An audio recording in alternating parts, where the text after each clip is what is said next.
we were talking about the things that could trigger a war like this. So I said the number one thing is an election issue. Because when you look at these kinds of wars, the thing that causes it is the one side asks another side for a concession and they refuse. And a nation is often like a marriage where there's a marriage between the right and the left. And in a good marriage, they call it the bird method, where if your spouse says, hey, look at that cute bird outside, and then the other person is interested in the bird, that's one of the best predictors for if you have a healthy marriage, because it signifies that the other person is willing to care about the little sacrifices of the other person. And we are way past this point in our marriage. And Ryan Long's got a really funny skit about if American politics was a marriage, and it's just completely dysfunctional. And so one time that happens is elections, because that requires one side to hand over power to the other. The second time is with budget crises. And oh yes, that's what we're talking about. Budget. If an election wasn't in play, I would say it's a budget crisis. That's the top predictor. But there's an election that's so close, I think that nudges it out for the top result. So it took us 250 years to reach the amount of debt we had in 2014. We have doubled that debt since. And that's something where we have more debt than the entire total GDP of the country. And that's horrifying. And this is one of those things where it's just, this is one of those things that we really, really need to talk about as a society, but we don't. And it's, in my mind, there are about 5 different things that we really need to talk about as a society, and we don't, and that they're going to kill us. The budget's one of them, where this is the era of the most money printing ever in history, and no one notices. And that's actually one of the biggest predictors of these kinds of crises, because once the government prints money like this, it means they're desperate. So election issue, budget issue. Third is foreign war. And so let's say if there's a war with Iran, and let's say the deep state wants young American men to fight for a war for Iran. That's not going to happen. We've ruined the patriotism. So a war like that is another great predictor. And then beyond that, it would be... Well, the war with Iran, the Iran thing's interesting. Yes. Because it's really Israel and Iran. But we're getting dragged into... We're sending... Yes. Which I don't disagree with sending battleships. Yes. Because that's deterrence. However, it's interesting that they're not retaliating to any of these. Yes. Any of these the killing of the political leader of Hamas, and I think he was a field commander of Hezbollah. Yes. In Lebanon, and either they're waiting for a strategic retaliation, could be 6 weeks, could be 6 years from now, or Russia and China went to them and said, hey, let's play it even keel. Let's be the sane ones here when Israel looks like the unhinged, maniacal fucking rocket people lobbing rockets into Iran. If you guys play it cool, then we can make the Western world look like psychos. I put an 80% shot there's no war with Iran. I think it's high chance it doesn't happen. And the U.S.'s Middle Eastern foreign policy is probably something we shouldn't have. It's a remnant of when we were dependent on the Middle East's oil. And now the U.S. no longer is. We're one of the biggest oil exporters in the world. And so there's no real strategic reason to be involved in the Middle East. America, in my opinion, I used to be more interventionist. Now I'm pretty isolationist because I just don't think we can afford to do that with our internal issues. And it's... bureaucratic politics often get captured by weird special interest groups where the people who are involved in the Middle East, like the various defense contractors, the local governments, they all have a vested interest for America to stay in the Middle East at the expense of America as a country. And the way Iran works is that they are pretty desperate as a government. They're not in a good place, and their population hates Israel. So they get propaganda boosts by just hating on Israel and threatening war, but they're not actually incentivized to start a war because they're not – it's a lot of show to make the regime look strong, but I don't think they're actually in a place where it makes sense for them to do so because they're a very disliked regime. If they're arming young men to fight another country, they're really arming young men to rebel against their own government.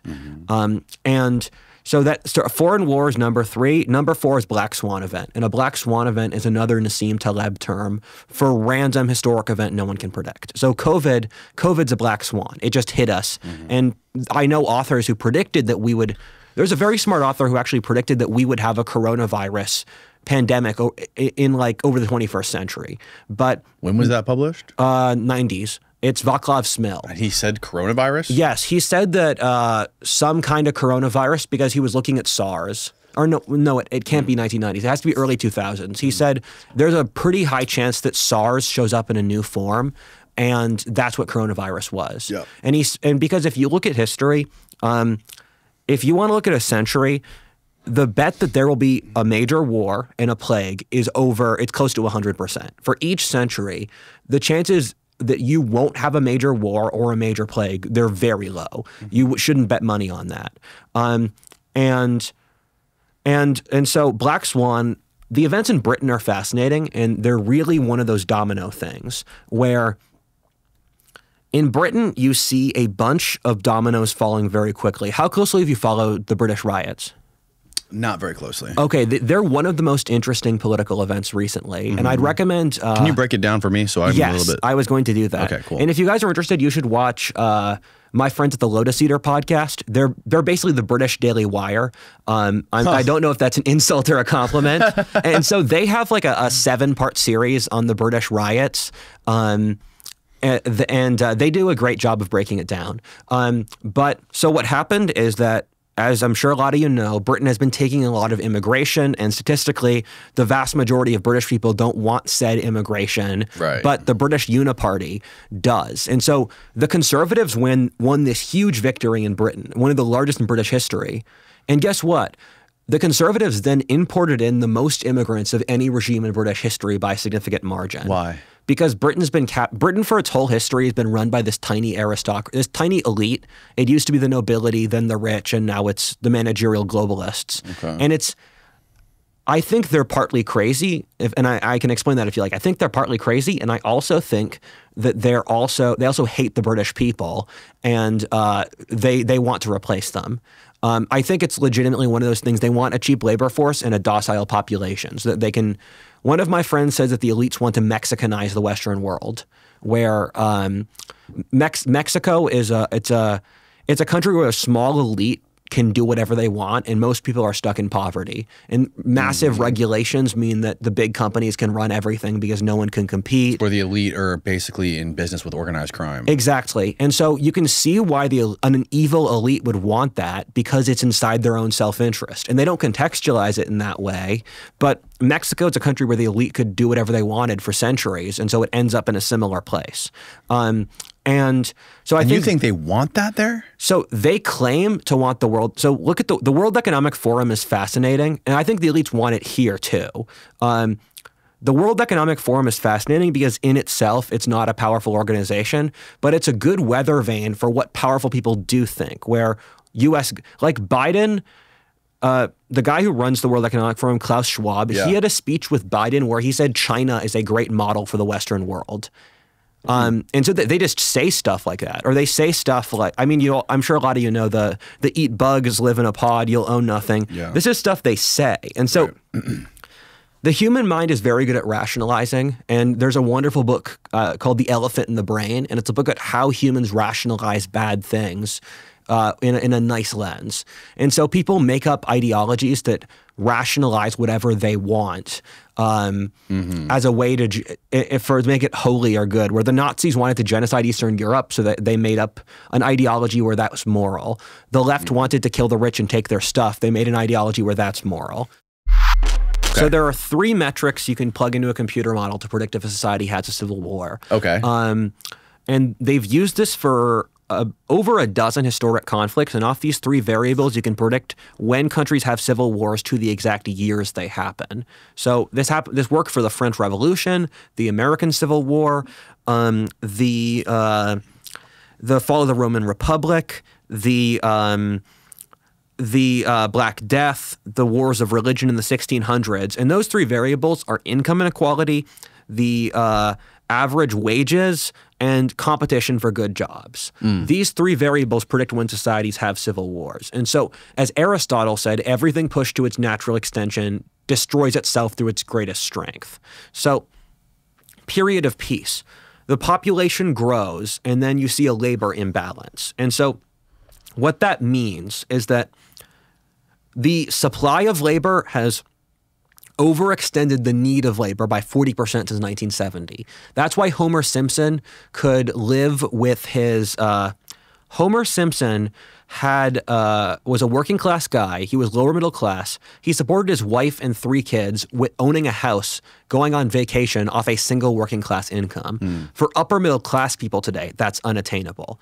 And so life has gotten worse because the supply of labor has gotten harder. And we have done literally everything we could to decrease the price of labor. The population's naturally doubled through population growth since World War II. We've imported 50 million immigrants. Automation's the biggest thing that no one talks about. That's one of the biggest variables. Women entered the workforce, and then we sent a lot of jobs to cheaper places like China, Malaysia, Mexico. So we've done literally everything we could to devalue the value of labor. And I'm shocked no one talks about this. But people have gotten significantly poorer by any given metric since the 70s. And people have lost meaning. Exactly. I mean, it's a bunch of things. And Peter Turchin's the big guy who studies this in that he has looked at it's a variety of things, not just it. You can correlate declining height, people not getting married, not having kids. When the average age of marriage gets above 28, you're going to have a war. And when the average age of marriage what? Goes above 28, you're going to have a war. When the Black Death happened, the average age of marriage was 28. Didn't you also say something about people aren't losing their virginity? Like until they get really old or something like that? Yeah, so a third of men under 30 are virgins. A third of men under 30 are virgins. And 80% of 18-year-old men. 80% of 18-year-olds. And what was it like in like the 80s compared to now? Oh, it was nothing. It's quadrupled in the last 10 years. You can correlate the invention of the iPhone with young male virginity skyrocketing. Whoa. Where it was a very low number. I think it was like 8% of men under 30 were virgins in 1980. It was something. I think it was even less than that. It was like beneath 5%. It's really, really low. And now it's like 30. Yeah, it's like 30. And also, this is self-reporting, and guys are going to lie about this stuff. And so this is a really horrifying statistic. And as far as I can tell, it's driven mostly by the economics of dating apps. Where there's a variety of factors. People blame feminism, people blame income inequality, but the way the dating apps work is that 20% of men get 80% of options among women, and 80% of men get basically no options on dating apps. Right. So if Tinder was a country, it would be the second most unequal country in the world, behind South Africa and ahead of Venezuela. And that's how the apps work. That's how female psychology works. And so the inequality really screws over a lot of young men. And I say that this is the biggest issue in society because people can't talk about it, and it percolates under the surface. Because unless we can talk about this issue and find solutions, it's just going to get worse. And so it's a variety of things, like deaths of despair have gone up. The average lifespan of white men has gone down. There's 20 of these different statistics that employment, quality of life, purchasing power, and so all of this adds up. There's no way to reverse shit like that. I mean, it's directly tied into the advancement of technology. Yes. And yeah, exactly. And that's the problem with Pandora's box. And normally technologies in the long term, they help more than they hinder. It's just you have to deal with the negative sides of it. Do you think we'd be better? Do you think humanity would be better if we just had no sex? You think if we kept evolving on the trajectory we're on now, we had no more wars, no more holocausts, nothing like no nuclear annihilation, no asteroids hit in 100,000 years. We're just these beings that no longer reproduce. We have to genetically create humans in a lab. We don't have sexual desire. Like if we got rid of sex and the sexual competition, I wonder how that would change the world. Removing sex from humans is removing the water from the ocean. Like, human nature is so driven off sex that it's like... And fear of death. Yeah, exactly. I say the 3 things that power human life are sex, God, and war. Mm-hmm. You ever watch Westworld on HBO? Yeah, I have. He said Anthony Hopkins has that beautiful monologue where he's talking to the AI, or not the AI, but he's talking to the robot lady, and he's like he's talking about like Michelangelo, the Eiffel Tower, the Brooklyn Bridge, the Empire State Building, all just an elaborate mating call. It's peacock feathers. I think things are not mutually exclusive. I think all those things are elaborate mating calls, but I think there are multiple symbiotic drives. I think people push for excellence, they push for sex, they push for dominance, and a couple other things. And so, yeah, just you can't remove sex from human nature. You have to accept it for what it is. And so once you get into a place where wages are low, people are pushed into desperation, inequality grows, because once you lower the value of labor, the ability for money to control labor increases. And thus, inequality balloons. We are one of the top 10 most unequal societies ever in history now, or the world today. And so what happens then is that the pie shrinks for most people and people fall into desperation. So they pick one faction or another to push their interests. So historically, different civil wars have different underlying factions that they symbolize. The English Civil War was capitalists versus nobility. The French Revolution was, again, capitalists versus nobility. The Russian Civil War was fringes versus center of the empire. So there's always some underlying like demographic or economic or whatever factor. As I say, people like killing each other and they make up excuses to do it. And for us, it's the college-educated versus the non-college educated. Every single policy the left pushes is for the college-educated. Removing the military for college-educated, for college-educated diplomats, removing priests for professors as our determinants of values, removing entrepreneurs in exchange for corporate or government bureaucrats. Every single thing the left pushes for is to give a college-educated person a job. The right pushes for the non-college educated, the merchants, the priests, the soldiers, and the right pushes policies that because the left pushes policies that give resources to the college-educated and the bureaucracy. Bureaucracy versus independent entrepreneurs, small businesses. There's 4 correlations you can stack right versus left. Urban versus rural, masculine versus feminine, high agency versus low agency at work, and then there's bureaucracy versus merchants. So that's the gist of the Civil War. Yes. And so we're seeing the split up into different factions, and past a certain point, people are incentivized to push their faction at the expense of the broader nation. And so once people's loyalty is more so to the right or the left than America, then you get the Civil War. The shit that you're saying, it makes so much goddamn sense. But at the same time, I feel so weird talking about it in this air-conditioned room, on this microphone, on this podcast, on our fucking YouTube channels. Yeah. And people have lost their meaning. Like the meaning, your meaning is like what you can provide to your community. Like what brings value to your life. And if those things are going away to automation or whatever it is, and our society loses its meaning, what's left to fight for? Yes, exactly.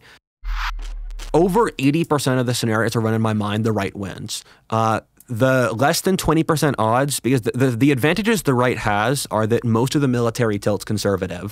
But the military would have to break away from the state. Yes. So I don't know how the war starts, and it could have started with a bullet hitting Trump's head. Yes, definitely. That was one of the trigger points that didn't trigger points. One of the trigger points that didn't happen.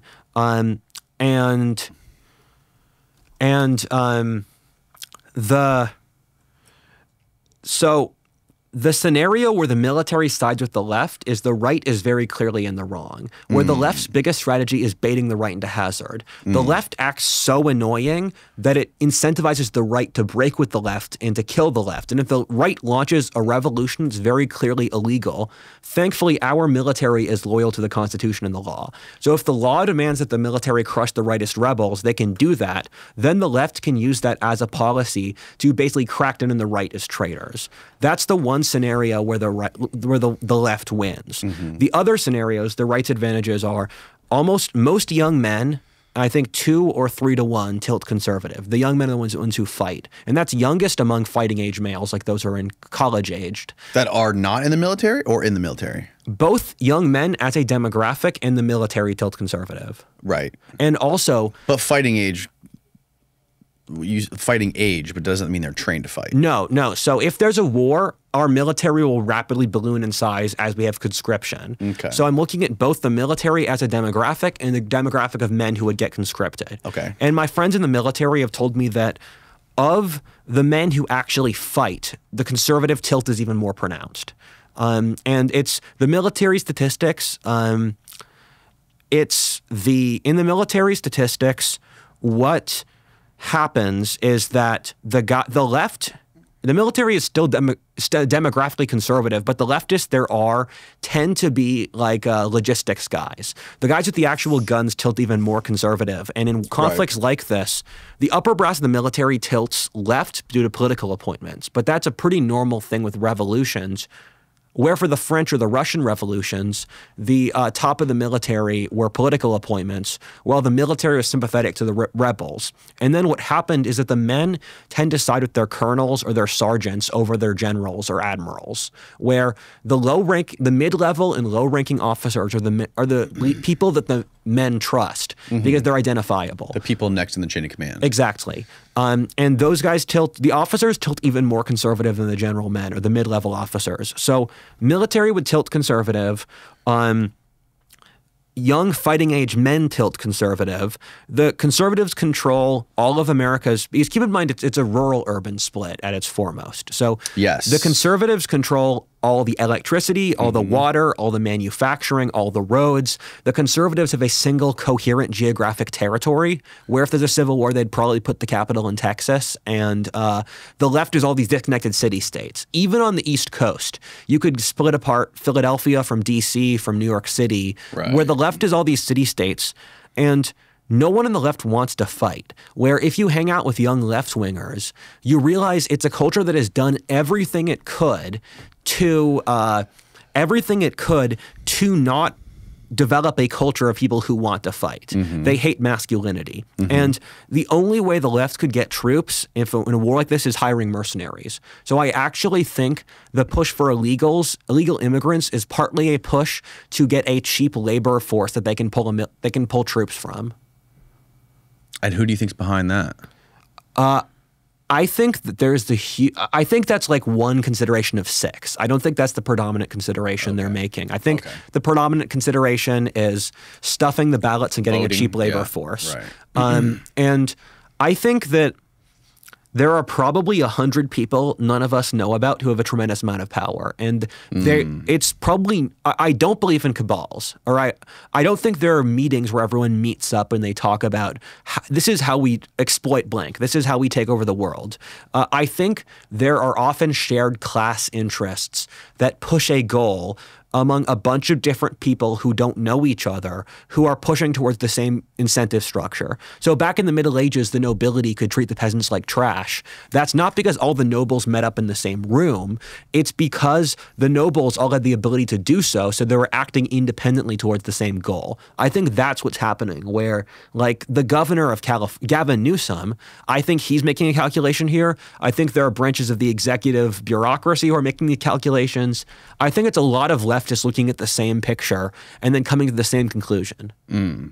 Again, I wonder how much of this stuff, how much of the policies that are happening and the ideology that people are getting brainwashed by, in social media, TikTok, YouTube, whatever it is strategic. Yes. PSYOP from another country like China or Russia. Yes. Trying to do this, something they've been working on for decades. I couldn't give you a number because I don't have the data. I think it's more than we think. And I think it's also a PSYOP by our government, but I also think corporations do a lot more psyoping than we think. And an example of this was when I was a teenager, I couldn't believe Snapchat streaks were real because I heard people say, yeah. Snapchat what? Snapchat streaks. So a Snapchat streak is, let's say you have a friend, and so you send each other a streak every single day to keep it going. You send each other a photo every single day to keep it going. And even as a teenager, I thought to myself, this is such an obvious marketing ploy for Snapchat. Like, I thought whoever developed this is a genius. And then no one else saw that as a teenager. And I'm like, how do you not see that? And so I think there's a lot of that going on. And Kamala is the easiest example where no one likes Kamala. If you polled Democrat voters, I think very, very few of them want Kamala. It's amazing how many of them online you see supporting Kamala. It's really interesting. And then you read, here's something I noticed recently. Yeah.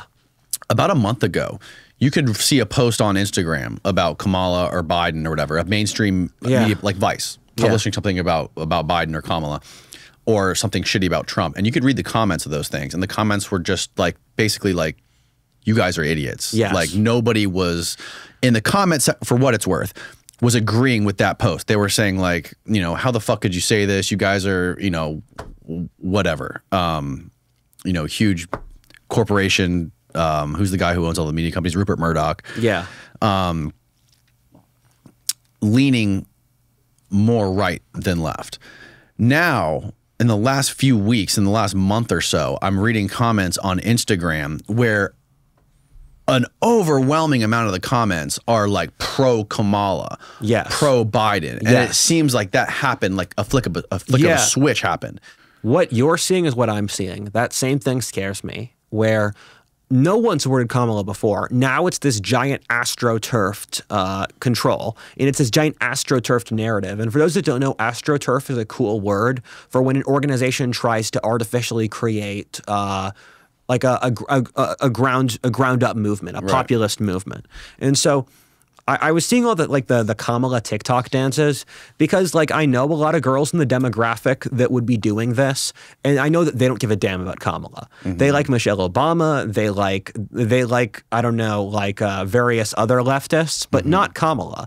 And there's evidence that come out that they're paying content creators to put out pro Kamala messages, and I have no doubt of that. And the whole how immediately the Kamala branding is terrible, and how immediately the weird brand came out and the Kamala brat brand.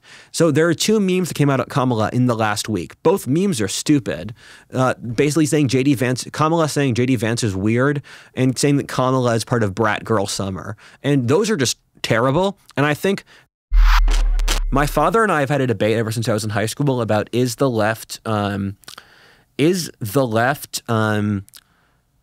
is it driven by a cabal or a vortex? Is the left this grassroots populist force driven by like people on Twitter, or is it this secret cabal like the World Economic Forum? And the answer I've gradually come to is it's a combination. And so this is something Sam Francis also says. The second one, Steve, the 2.6 million views. This is something Sam Francis is very smart about, where Sam Francis wrote this book in the 90s where he said the left is divided between consensus liberals and the new lefts. The consensus liberals are the UN, the consensus, the science trademarked, Reddit, Steven Pinker, rationality. And so the consensus liberals are the mainstream left, and then you have the new left. And the new left is, they are like Mother Goddess, their intuition, Mother Nature, deindustrialization. So you have the radical left and the moderate left. And so they play this game of good cop, bad cop, where the radical left says something batshit insane. The moderate left says, hey, everyone else, to stop that insane thing, you should give us a tiny step for progress. And so the radical left and the moderate left play this game where the radical left say something crazy, then they move the Overton window, and then after that, the consensus liberal makes one step ahead. And so the cabal is the consensus left, and then the vortex is the radical left. And so I think the left is a combination of a lot of things. Since COVID, I think it's become more cabal. I think the left was more grassroots in like 2014, and then it became more like elite management. And I think so. I know a lot of Yuri Bezmenov. I've watched all his videos because I've been wanting to make a video researching him. And the scary thing about Bezmenov, and I'll explain a little bit for your audience, is that he was a Soviet expert who, and this was made in the 80s, where his job was to weaken foreign countries, where the communists, like 70% of their intelligence budget went to hurting the culture of other countries, not for spies or blowing up bridges or that stuff. And they had it down to a science, and it's all stuff that's literally happened, where they make people not trust their neighbors, make sure that the biggest thing he talks about is weakening religion. Really? Yes, the biggest thing Yuri Bezmenov says is the worst thing he can do to a society is kill its religion, because he said the Soviets knew that if someone is religious, you could never break them and make them weaken the society for communism, and if they aren't religious, you can corrupt them. So that would, if you watch his 1 hour lecture, if you break their religion, you can't weaken their society for communism? Yes. So if you watch his 1 hour video, towards the end, the last 10 minutes are him saying the number one variable that stops society from being taken over by communism is religion. And so that's, for example, why you don't have communist parties in the Middle East, or why the Bible Belt is less communist. And so he goes through a variety of things. So he says, make sure that people are dependent upon the government in school. Make sure people can't trust their neighbors. Make it impossible to have authentic capitalist interactions where, let's say, I like this guy, let me hire him. You got to have a bureaucrat in between absolutely everything. And you have to distort reality. And one of the things Bezmenov says is fascinating is that he said, you want to be in a place where a person, if you take them to the gulag in Siberia, they still think communism is good, where they can't see reality and they can't see what's from left or right. And I think that's why they're trying to push trans, because once you can get people to agree that men and women are the same and there's no difference, you can get them to believe anything. Right. Because the difference between men and women is so primal that if you can get someone to agree to that, they can get them to agree to anything. And the thing with Bezmenov... Trust the science, bro. Exactly. And so he is terrifying, and having looked at his prediction for what would happen versus the reality, it all fits. It fits to a terrifying degree. I know I've given like a dozen different places for your audience to go, but this is one of the more important ones. And the difference, though, is that and this is something I can see from reading Soviet history versus our current histories, where I was reading Solzhenitsyn last week, and you can tell that there's a lot of similarities between Solzhenitsyn's left, and Solzhenitsyn was a guy who was thrown in the Soviet gulag, and our left. Okay. One important difference, though, is that Yuri Bezmenov talks about a demographic called the useful idiots, and the useful idiots were like American professors or gay people or feminists. And they were these people who... In Soviet Union? No, in America. In America. Yes. So Yuri Bezmenov said that in America, there's this, and in the Western world or the whole world, there's demographic called useful idiots. And useful idiots are delusional leftists. They push leftists... He said gays were useful idiots? Yes, he said that literally. It was a different time. Right. Interesting. So he said, like, basically the new left. Like, and he says environmentalists, gay people, Afro racists, and it's funny. Well, right. They're being used for a political ideology. Yes. And so he covered this more in the 1 hour video, where he says towards the end of it that those people all get shot. And if you look at the Soviet Union, those were the people who got shot. The Soviet Union was one of the least feminist states of the 20th century. It was one of the least gay-friendly states. It was an imperialistic empire. The Soviet Union was socially conservative.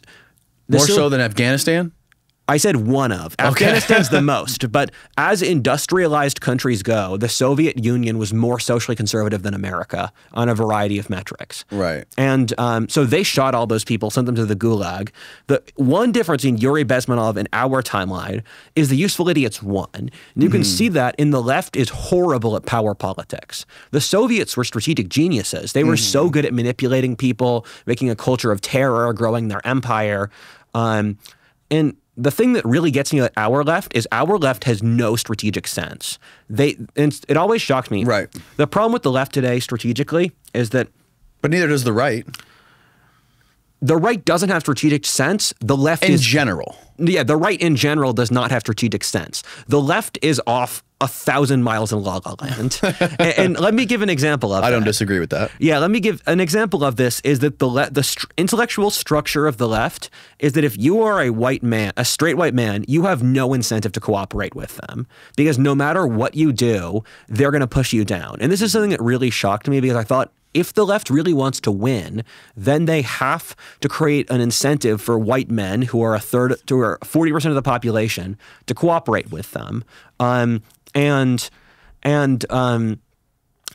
And they just don't do that. And at the same time, they can't control the behavior of the people at the top of their caste system, that being like a black trans Muslim, because the black trans Muslim is a good person no matter what she does. And so you can't control her behavior. The white guy has no incentive to cooperate.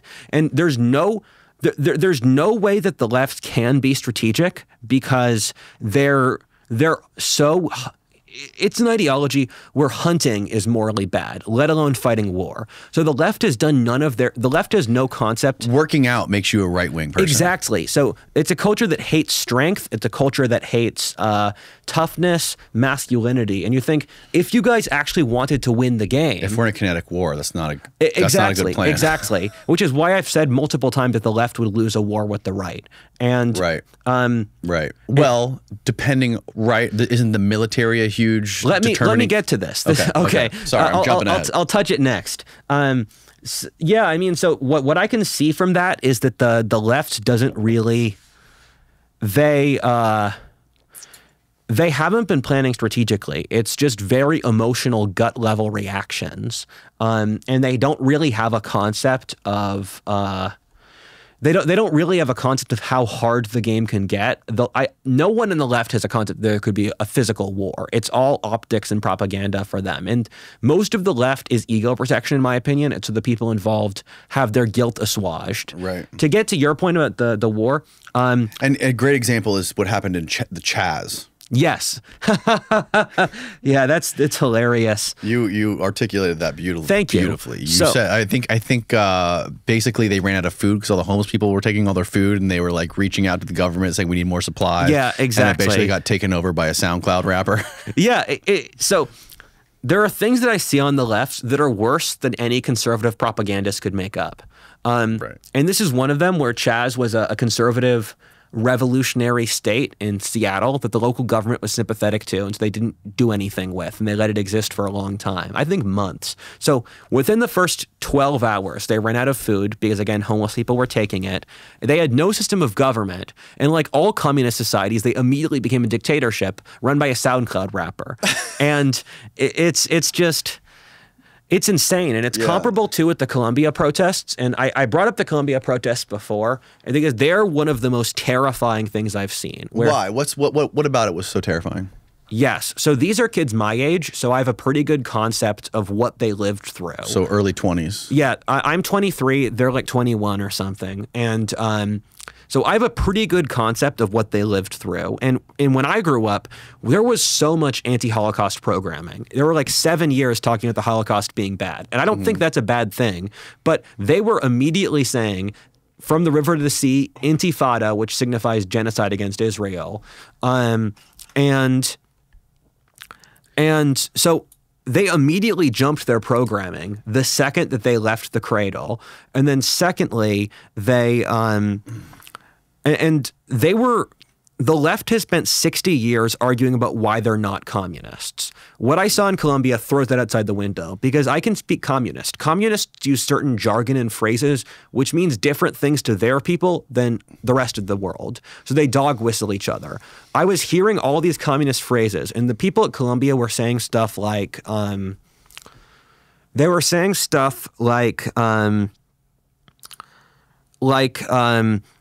we must destroy the imperial core, and you must always have the revolution in your hearts, and we are all revolutionaries foremost. They were talking like communists, and they secured a sacred space where if you weren't a communist, you weren't allowed to go. They were marching in ranks. They were chanting words together.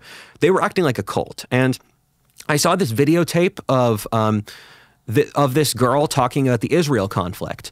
And how much of those kids were feds? How many of those kids do you think were feds? They're so stupid. I think a handful, and I think the rest are just sheep. And I saw this girl, and I think Israel's a complex issue where I'm open to a bunch of different perspectives on this, but she said, if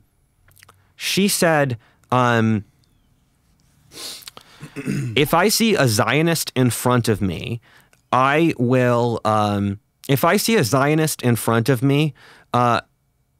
I don't know how I could stop myself. I'm not a violent person, but if a Zionist were to get in my way, I would feel compelled to just hurt them or kill them. And I thought, and her body language was insane. It's like you were looking at a serial killer. Wow. It's just horrifying. And from this, I looked at these kids are from they're almost all from wealthy families, and they've been on the elite track their whole lives. And these kids clearly want to kill people. And to know that this happens to the elite in the next generation, and know that they're this far off in La La Land, that just terrified me. So there's a very interesting book I read called The Secular Age by Charles Taylor.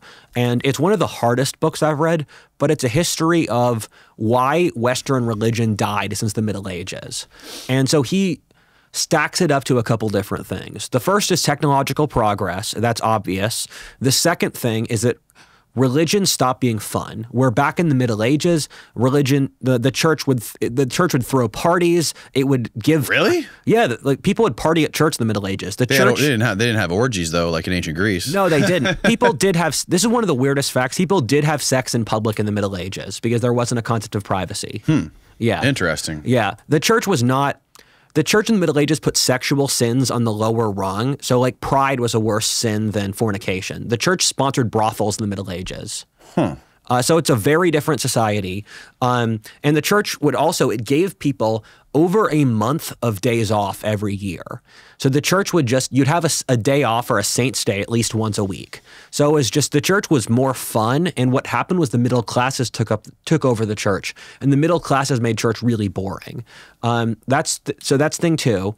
Thing three is that governments realized the church wasn't in their self-interest, where governments realized to themselves,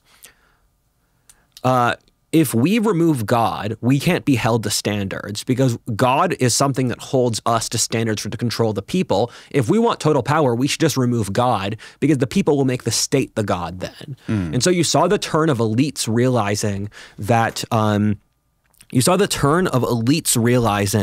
it was inside their self-interest to get rid of religion.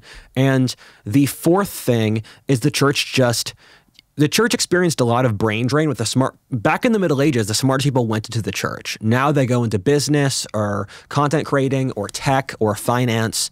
And so you had lots of generations of people with the church not getting society's best.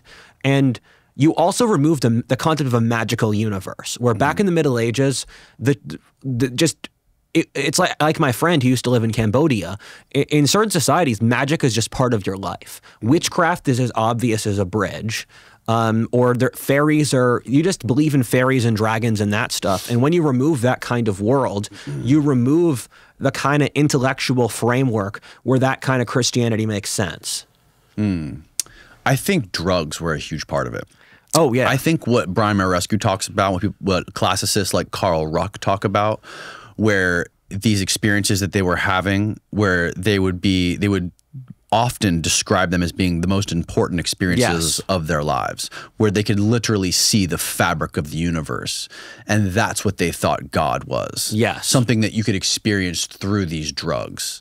I agree on the psychedelics bit, where I am one of the very few people whose area of speciality is the Middle Ages who will agree with that, but I do. But we have primary sources from the Middle Ages of the church made peasants take the Eucharist at least once a year, because the peasants were terrified to take the Eucharist. The peasants, they said the magic of the church was so strong it was scary. That doesn't make sense if it's wine. It does make sense if it's psychedelic. And so once you think of it this way, the church is making peasants trip at least once a year. That completely changes the dynamic of taking the Eucharist. In what year? This is like 1200. 1200 AD. Yeah, so I put the event. This is something Moresco studied more than me. Moresco's a classicist. He's not a medievalist. And so he puts the end of using psychedelics for the church around 400. I put it around like 1200s, 1300s, because we have records from the 1100s. You're saying people like Brian Marescu, classicists, don't go past 400? No, that's one of the. Having read his book, I don't see him reference I don't see him reference that much stuff past the ancient world. From reading that book, I don't remember him ever talking about the Middle Ages. But we have records from the Middle Ages from the 1100s in northern France of people taking psychedelics, and we also have records from I think 1200s England of peasants being scared to take the Eucharist. So I think it did go on later, and I think it was one of during the 1200s, the church became completely morally corrupt, where I visited, so the King of France killed the Pope, and then he made an alternate Pope in France. And I was visiting the location for that alternate Pope's residence in Avignon in the south of France. And I had a joke. Every single room in this palace is either a feasting hall or a place to store gold. I did not find a single chapel in Avignon.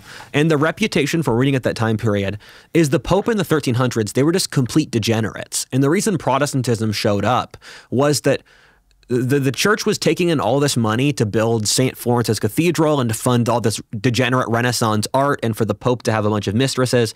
And the Germans thought, why the hell are we giving you money to be degenerates? And that's what caused the Protestant Reformation. So my guess, and I would need to study this topic significantly more to give an educated opinion on it, is that at some point from like 1215, the Fourth Lateran Council, and then the Black Death, that they phased out psychedelics. And it wouldn't surprise me if it's a gradualistic thing, because the church was doing all these very strategic power maneuvers, and their whole thing was they were trying to clasp down on heretics, because Western Europe was infiltrated. They had all these organizations like the Cathars or the Waldensians, and so the church was launching, or the Hussites, the church was launching all of these crusades against heretics, and the heretics all had different views on Christianity. So my guess would be that the church phased out the use of psychedelics so that the heretics wouldn't get more information, because the church stopped liking like private revelation, where St. Francis of Assisi was part of the Franciscans, where they were a mystic group,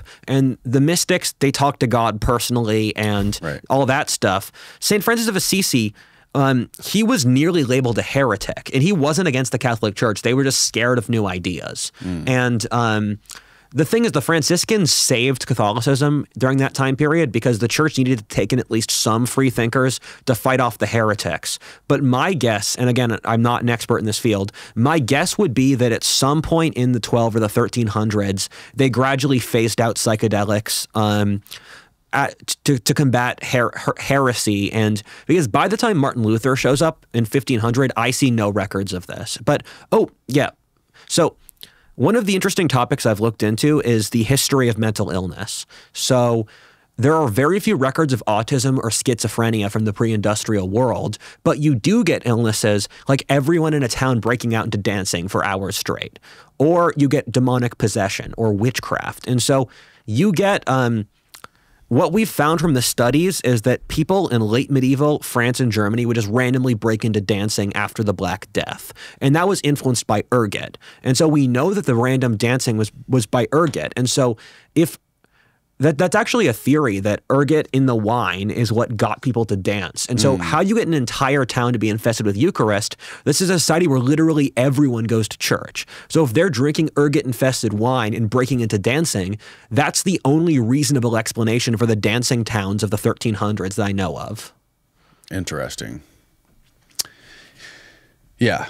And then you come to today, which is what leads us to what we've been talking about before, and drugs are outcast from society and illegal, and basically explains why so many people are incarcerated in the country, and it's like we've devolved so far from the origin of all of this stuff. What did you talk about in your video about the Unabomber? So in that video, I cover the Unabomber's life and I cover his ideas. And the Unabomber's got a weird trajectory in that when I was growing up and when I was a child, he was seen as like a Marvel villain. Yes. He was this evil genius who created this plan to destroy modern civilization, who killed people. And now in the circles I hang in among disaffected young men, he's called Uncle Ted.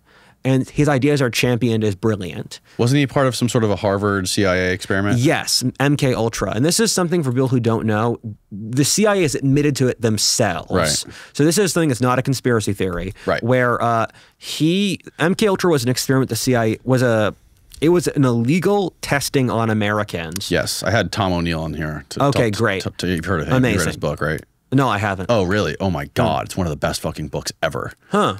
Have you heard of Tom? No, I haven't. I'll read it. He wrote, it's that book, that red book behind you. It's called CIA, Charles Manson, Chaos, Charles Manson, the CIA, and the Secret History of the 60s. He goes, so he was a reporter for a LA news magazine, and he got assigned to do a story on like the 20th anniversary of the Charles Manson murders. Yeah. And he like fell into a rabbit hole, kept finding shit. Yeah. And he kept extending his deadline. He extended his deadline so far out that the fucking newspaper went out of business. They got into a lawsuit because they kept paying him. He never finished it. He eventually had to like hire these lawyers and figured out how to like, you know, win the lawsuit to buy back the fucking story from them. Yes. Spent 20 years chasing everybody involved in the whole story. Met fucking Manson's probation officer. Shit. Met everyone involved from Jolly West, the people that were working in the free clinic, and discovered all the fucking LSD and amphetamine experiments they were doing on people back then. It is a wild book. The deepest, most thorough book on that story, on MK Ultra. I'll check it out. That's interesting. Yeah. So your audience is already familiar with MK Ultra, and the thing with Kaczynski, and so we don't know how bad it was, because when the perpetrator of your trauma is a superbly powerful government agency, you're not going to open up to people about it. And one of the weird things at Kaczynski's life is, this is one of the things that got edited out of the video by my editor that I'm really annoyed listening over to. I left it out. Is that Kaczynski had a period where he had sexual fantasy about being transgender. And he had incredible guilt about this. He went to a therapist. He refused to talk to a therapist about it. And so MK Ultra did have sexual molestation. It wouldn't surprise me if he got those fantasies from that. And so we know at least, and again, I'm just throwing out theories, but we know at least that Kaczynski went into because he went to Harvard. He had an IQ of 167th, which is like in the millionth percentile. 167 is absurd IQ levels. That's close to what we think Isaac Newton's IQ level was. So we know that they had all of his respected professors come in, and then they had him insult his worldview and rip it apart and say why it's bad as a test in how much you can control someone's mind. And so he had, I say in the video, I think the government said he had schizophrenia. I think he had PTSD. And so that informs a lot of his worldview. And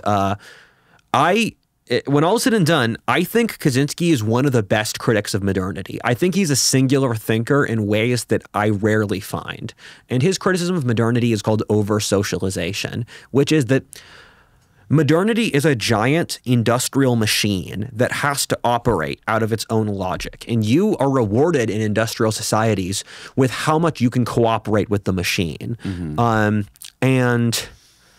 So what happened there is that we select for standardization, and we select for, and we scale. And so America 200 years ago was this super diverse local society.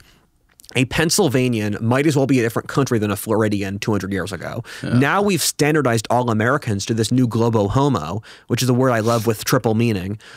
We've made everyone globo homo so that we've removed what people's individuality are. And so there was no school system before the Industrial Revolution. And the school system makes you wake up at a uniform time, work for someone else. It makes you work inside the machine. There was basically no employment in the pre-industrial world. Everyone was a self-employed ranching farmer. The only people who'd be equivalent to the employed today would be servants or slaves. So industrialization forces us to control our own behaviors where, for example, the left, which is peak over-socialization, the left wants to remove people's traditional ethnic, family, sexual, national, religious ties. The left wants to destroy every single sort of meaning or social connection people have independent from the left, from the state, from the bureaucracy. And so that's the attempt to destroy human nature, to make us programmed so that we can be easily controlled by the machine. And so I agree with Kaczynski there. I don't agree with his terrorism. I think killing 3 people and blowing up constant things is objectively bad. Yeah. definitely. And the MK Ultra, the idea behind MK Ultra was that they would basically break down people's mind and basically turn them into a blank slate. Yes. And be able to like inject any kind of crazy shit they wanted. There was a lot of weird shit going on in that in that period of time. That was like a lot of paperclip scientists were involved in that stuff, and yeah. This is a rabbit hole I've been meaning to do for years. I just don't know how to research it because I've been looking at this from the perspective of Edward Bernays, where that was what's his name's like cousin, right? Yeah, Netflix and Sigmund Freud. So Sigmund Freud, yeah. So Bernays was Sigmund Freud's nephew, and then his nephew made Netflix. Really? Yeah, they must have good blood. Bernays' nephew made Netflix? Yeah. Have you seen the documentary by Adam Curtis? Adam Curtis. I think Adam Curtis is the best documentary filmmaker today. That's one of the best documentaries I've seen. I have to agree with you. Yeah. The craziest thing about his documentaries too is he doesn't film anything. He uses all source footage and does a voiceover, telling his incredible stories. So Bernays is responsible for basically creating like the advertising and consumerism in America. Yes. And one of the great examples in that documentary, I forget the exact, I think it was I forget the name of the documentary that he talks about Bernays in, but Century of the Self. Century of the Self, yeah. They talk about advertising when it relates to, I think it was like a Betty Crocker cake mix or something like that. And they were trying to figure out how to sell this cake mix. People weren't buying it. They were trying to market it to housewives. And the reason they did like a psychological group study where they brought in a bunch of housewives to try to figure out how we could better sell this. Yes. They figured out the housewives felt guilty because of how easy it was to bake this cake. So they just altered the instructions on it to say you have to add an egg. So now the housewives felt more productive and like they were contributing more to the household by just they didn't need to add the egg. They just put that on there, so they psychologically felt more important, and they fucking flew off the shelves after that. Yes. So I think I'm using Bernays because I think he's symbolic of several very important things in our society. I sometimes think calling World War I until the present the Bernays era, because that era of history and the elite, it's this globalist, bi-coastal, technocratic elite that uses psychological manipulation to control people. And this is a big thing in conservative philosophy, where the leftist elite doesn't want to drive tanks over their enemies. They want to gradually mold their minds through a variety of methods, media, school, subconscious programming, etc., to agree with them. And the thing with Bernays is that he plays into the concept of human nature we have very well, where there was a thinker of the mid-20th century, and this feeds into the blue pill anthropology lies, called Skinner. In Skinner's behaviorism, it's like you give a rat a cookie, or whatever the rat cookie is, and then the rat does something for you. So they found they could program rat behaviors by incentive structures. So this was their idea of human nature. So you give humans dopamine boosts if they do things you like to gradually train their behavior. So that's how we've turned everyone into being NPCs, because we've literally created a science of using dopamine boosts to control people's behavior for the last century. And that's what Bernays' thing was. Bernays said, I will target people's subconscious drives to control them. And my friend Sam Obergia has said that people are rational in societies that train them to be rational. In that if you're in a tribal society where you worship the wood dick god, you are trained to have that kind of psychological, you're trained to venerate the god. And in our society, you're trained to be hysterical and respond to NPC stimuli. So people are that way. If you were a society 300 years ago where you're expected to read all of these ancient Greek philosophers, you'll end up being rational. So I think implicit in Bernays is this very strong criticism of our entire era of history. And I also want to make another video based off the Adam Curtis concept of hypernormalization.